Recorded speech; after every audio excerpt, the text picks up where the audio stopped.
సీతారామరాజు జిల్లా పాడేరు ప్రాంతాన్ని చలి వణికిస్తోంది. చలి దెబ్బకు మన్యం వాసులు గజగజ వణుకుతూ గుంపులు గుంపులుగా చేరి చలిమంటలు కాచుకుంటున్నారు. ఉష్ణోగ్రత 6.7గా నమోదైంది. ఉద్యోగస్తులు ఉదయాన్నే ఆఫీసులకు వెళ్లలేని విధంగా ఉండి మధ్యాహ్నం 12 అయినా సూర్యకిరణాలు కనిపించడం లేదు. జనసంచారం లేక రహదారులు నిర్మానుష్యంగా మారాయి. రాను రాను అల్లూరి జిల్లాలో -డిగ్రీలు నమోదయ్యే అవకాశాలున్నట్లు ప్రజలు భావిస్తున్నారు.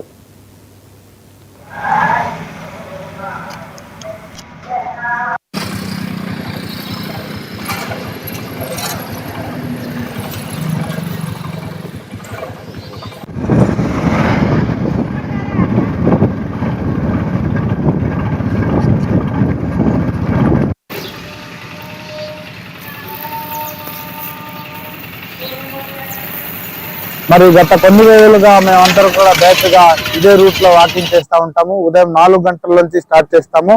అయితే గత కొన్ని రోజులుగా చూసినట్లయితే మరి ఇక్కడ వాతావరణం పరిస్థితి చాలా తీవ్రంగా ఉంది. చలి అనేది చాలా ఎక్కువగా ఉంది. ఇప్పుడు ప్రస్తుతానికైతే 5 డిగ్రీలు ఉంది. మరి రాబోయే రోజుల్లో దీన్ని -1 డిగ్రీ కూడా చూసే పరిస్థితి ఉంది ఇక్కడ.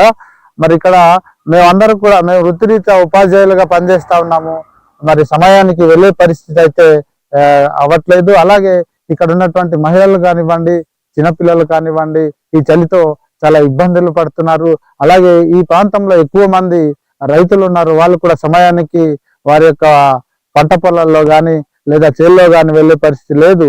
ఈ పరిస్థితి కనుక కొనసాగినట్లయితే ఈ ఆదివాసీ ప్రాంతంలో మరి మహిళలు కానీ లేదంటే చిన్నపిల్లలు కానివ్వండి, వృద్ధులు కానివ్వండి, అలాగే అందరూ కూడా చాలా ఇబ్బందికరమైన పరిస్థితి ఎదుర్కొనే పరిస్థితులు ఉంది. కాబట్టి ప్రభుత్వం వారు ఆలోచన చేసి ఈ మహిళలు కానివ్వండి లేదా ముసలి వాళ్ళకి కానివ్వండి వీళ్ళకి కొంత రగ్గులు కానీ లేదంటే ఈ చలి తీవ్రతను మరి కాపాడేటటువంటి స్వెటర్స్ కానీ సప్లై చేసినట్లయితే కొంత బాగుంటుంది అనేది మా యొక్క ఉద్దేశం. ఇంతకుముందు డైలీ 4:30-5 లేచి ఉదయాన్నే జాగింగ్ బయలుదేరేవాళ్ళం. కానీ ఈ మధ్యకాలంలో ఈ చలి యొక్క తీవ్రత తట్టుకోలేక 6:30, 7 కూడా అయిపోతుంది. ఒక్కొక్కసారి అయితే 12 వరకు కూడా కనీసం సూర్యోదయం కనిపించకుండా చలి ఎంతో కొంచెం అలా కంటిన్యూ అవుతూనే ఉంటుంది. అలాగే సాయంత్రం 4 నుంచి కూడా చలి తీవ్రత ఉంటుంది. 6కే చీకటి పడిపోతుంది కూడా.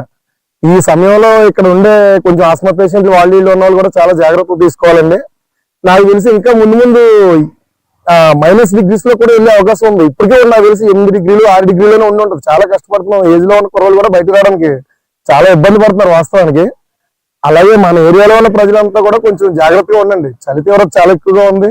అలాగే బయట నుంచి వచ్చి కింద నుంచి వచ్చే పర్యాటకులు కూడా చాలా జాగ్రత్తగా ఉండి జాగ్రత్త వహించి సేఫ్ గా ఇంటికి చేరుకోవాలని చెప్పేసి మేము ఎవరైతే తప్పకుండా కోరుకుంటున్నాం.